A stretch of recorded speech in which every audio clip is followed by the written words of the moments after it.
Hola a todos, bienvenidos a este espacio de formación en donde daremos un recorrido por el curso de programación que hace parte de la estrategia pedagógica en talento digital.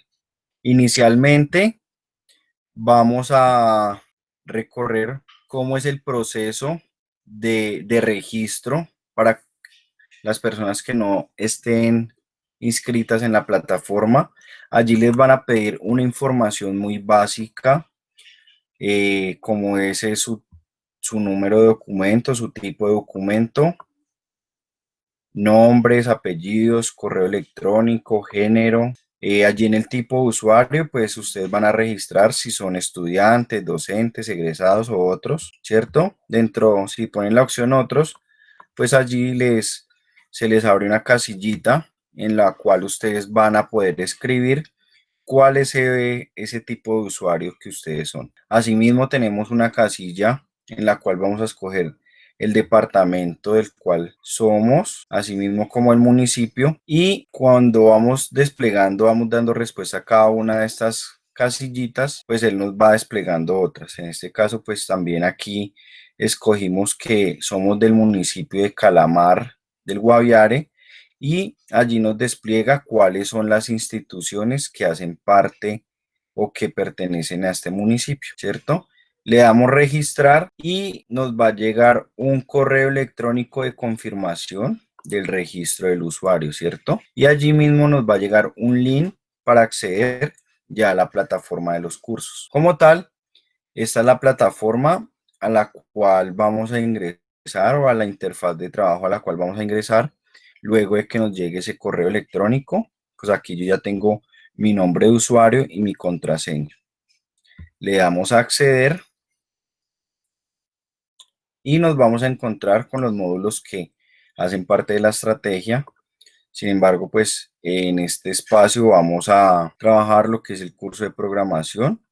Vamos a poder ver que cada curso con el que cuenta la plataforma nos va a mostrar el avance de este, ¿cierto? Eso determina cuál ha sido el progreso de trabajo que nosotros hemos desarrollado en la plataforma. A su vez, ustedes pueden modificar su entorno de trabajo, cambiarle la foto, o por el área de perfil, ustedes pueden modificarle, ¿cierto? Editar su contraseña, si tuvieron problemas o ingresaron mal sus datos básicos, ¿cierto? Allí pueden modificarlos, como pueden ver. Si desean, pueden poner una pequeña descripción para que conozcan un poco más de quiénes son ustedes. Ya ingresando al curso de programación, nos vamos a encontrar que este está compuesto de 5 módulos, ¿cierto? Y cada módulo tiene unas unidades en su interior. En este caso vamos a ingresar al módulo 1, que es el que compone la parte de matemáticas.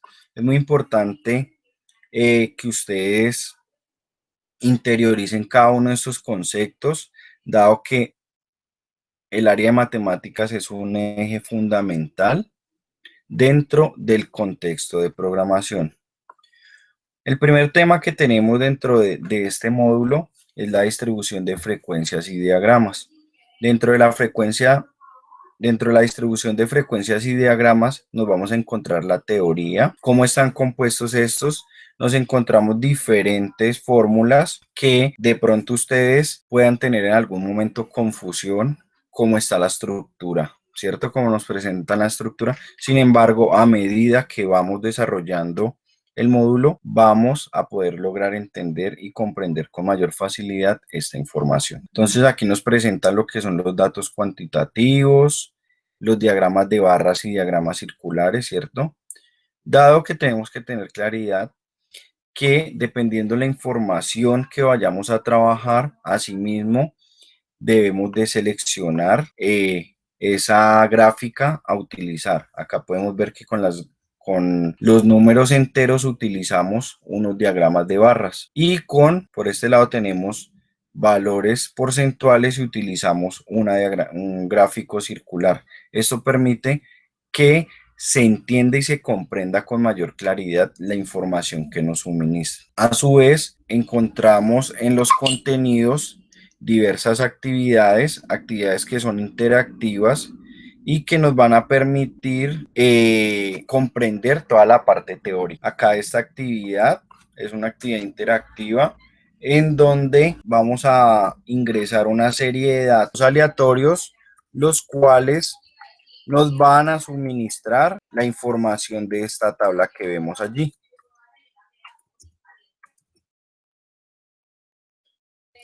Como podemos ver, acá he introducido unos datos aleatorios. Al yo darle calcular, nos va a cambiar completamente toda la información de la tabla. Como podemos ver allí, ya la tabla se hizo más pequeña porque tenemos una cantidad mínima de datos, ¿cierto? Este último dato, cuando estemos desarrollando los diversos ejercicios de frecuencias, nos vamos a encontrar que este dato debe corresponder a la cantidad de información que hemos suministrado en la tabla, que son 7 datos, ¿cierto?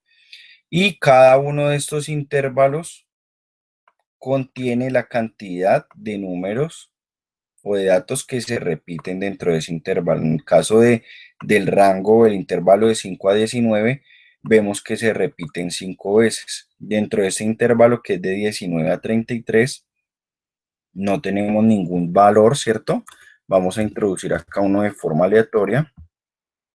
Y miren que nos cambió completamente la tabla nuevamente. ¿Por qué nos cambió los números de intervalos?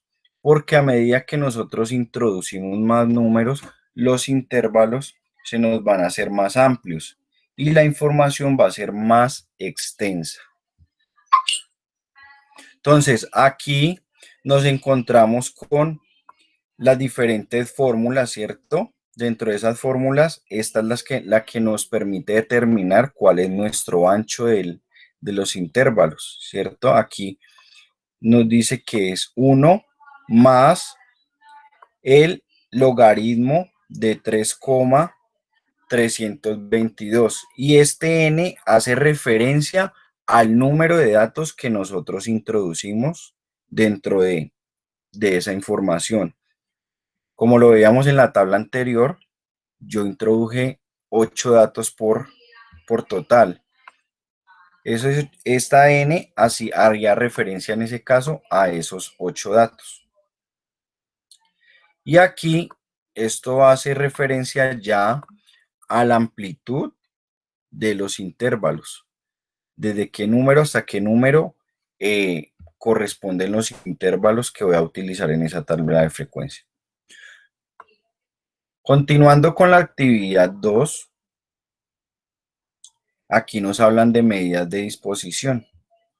En esas medidas de disposición vamos a hablar temas que ustedes ya de alguna u otra manera han venido tocando o venido trabajando en áreas del conocimiento básico, como son la media, la mediana, la moda, ¿cierto?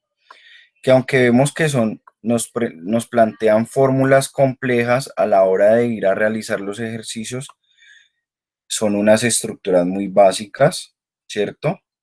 Sino que allí nos muestran de una manera más amplia cómo está formulada o cómo se estructura la fórmula. Ejemplo de ello es con la media, ¿cierto? Nos muestran que toda la estructura de la fórmula es esta, pero esto simplemente es la sumatoria de los datos dividido en el número de datos. Y aquí nos dan un ejemplo. Este ejemplo es cuál será la nota definitiva de un curso de estadística si un estudiante obtuvo como notas parciales 3,5, 4, 4, 5. Entonces, mire, aquí hacemos la sumatoria de esas notas parciales y la dividimos entre la cantidad de esas notas. Y tenemos un valor final. Entonces, miren que nos presentan las diferentes fórmulas, pero a su vez nos van dando algunos ejemplos para que logremos comprender cómo las desarrollamos. A su vez, contamos con una webgrafía en donde podemos ampliar la información o utilizar herramientas que nos permitan resolver este tipo de problemas. Como podemos ver aquí, tenemos los recuadritos que nos marcan unas estrellitas. Esas estrellitas quieren decir que nosotros ya hemos interactuado con ese espacio, ¿cierto? Entonces yo ya realicé las lecturas y acá tenemos los recuadros azules que son actividades interactivas, actividades que van muy ligadas a todo el trabajo que hemos venido desarrollando en las lecciones teóricas. Entonces aquí tenemos diversas formas. Me voy a volver un poco para que encontremos o para mostrarles que hay diversas formas de desarrollar las actividades. En este caso, aquí nos piden que realicemos un ejercicio, ¿cierto? A partir de una información que vamos a recolectar. Y hacemos el ejercicio como se realizó el de la tabla de frecuencia que veíamos en la parte teórica. Aquí es desarrollar un ejercicio. Por otro lado, tenemos otro tipo de actividades. En este caso es ver un video, ¿cierto? Y a partir de ese video vamos a responder unas preguntas que nos plantean allí. Entonces miren que genera mucho dinamismo y nos permite desarrollar las actividades de diversas maneras. En el caso de medidas de posición, nos van a pedir también que desarrollemos una tabla, ¿cierto? Podemos seguir trabajando con la misma tabla o con la misma información que veníamos realizando en la parte de la lección 1. Por otro lado, nos encontramos con el tema de probabilidades. Este tema de probabilidades tiene dos partes: probabilidades simples o probabilidades con condicionales. En estas probabilidades simples, lo que vamos a trabajar son ejemplos o conceptos básicos. Por ejemplo, aquí nos piden que de una bolsa de canicas que tenemos 5 bolas blancas, 4 bolas rojas. ¿Cuál es la probabilidad de sacar una bola de determinado color? ¿Cierto? Entonces, todo lo que tiene que ver con probabilidades son experimentos aleatorios, son muestras que nos permiten determinar cuánto o qué cantidad de veces puede surgir un evento, puede llevarse a cabo un evento. Ejemplo de ellos, y es algo muy cotidiano, son estos dos ejemplos que nos ponen aquí, que es el lanzar una moneda.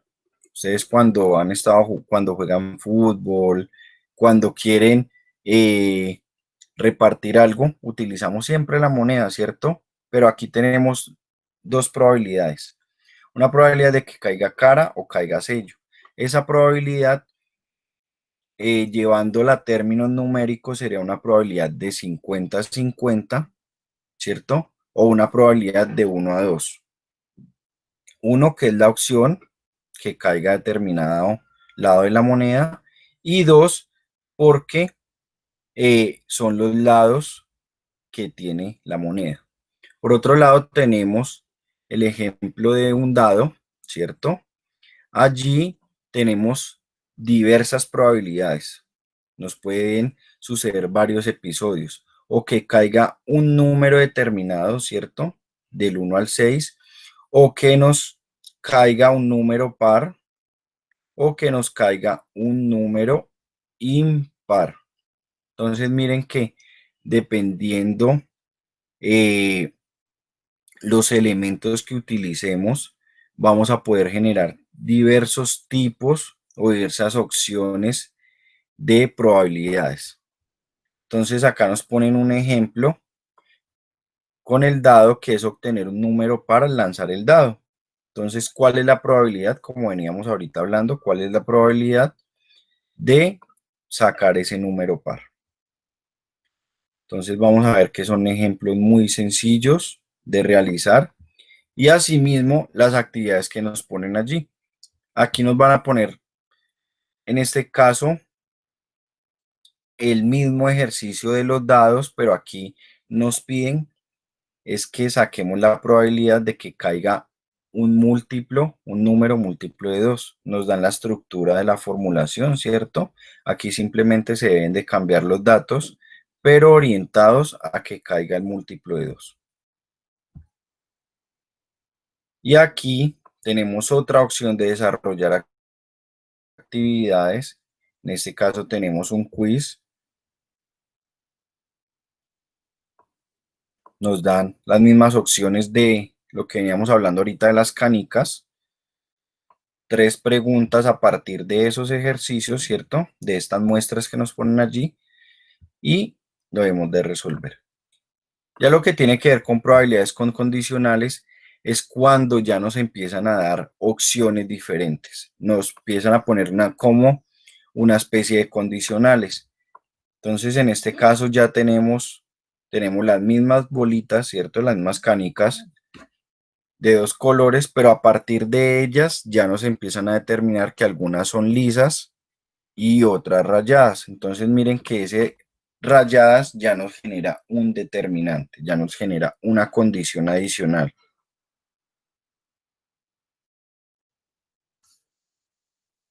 Entonces allí nos muestran los ejemplos, la estructura de la fórmula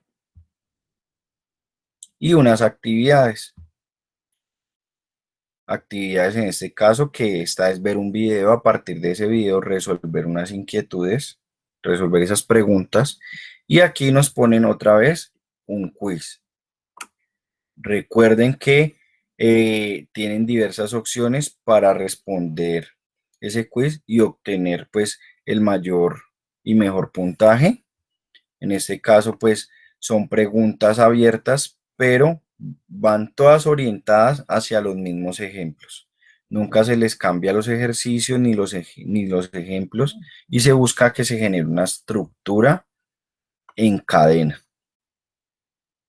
Y por último, tenemos la autoevaluación. Esta autoevaluación nos va a permitir que interioricemos los contenidos, ¿cierto? Que nosotros reflexionemos si hemos cumplido con el aprendizaje o debemos de generar una retroalimentación. Entonces allí nos vamos a evaluar si sí hemos aprendido, si sí hemos interiorizado los conceptos, los hemos interiorizado y comprendido de manera parcial o completamente no hemos comprendido. Entonces nos va a permitir generar un aprendizaje autónomo y ser conscientes de lo que hemos estado investigando y la interacción que hemos tenido con los contenidos. Y por otro lado, tenemos este eje transversal que es el área de inglés, el cual nos va a permitir comprender, ¿cierto? Bajo una segunda lengua, todos los conceptos que hemos visto anteriormente. Aquí nos ponen actividades que son muy sencillas. En una segunda lengua nos dan también una cantidad determinada de intentos para obtener una nota o un puntaje apreciativo. A continuación, seguiremos con el módulo número 2.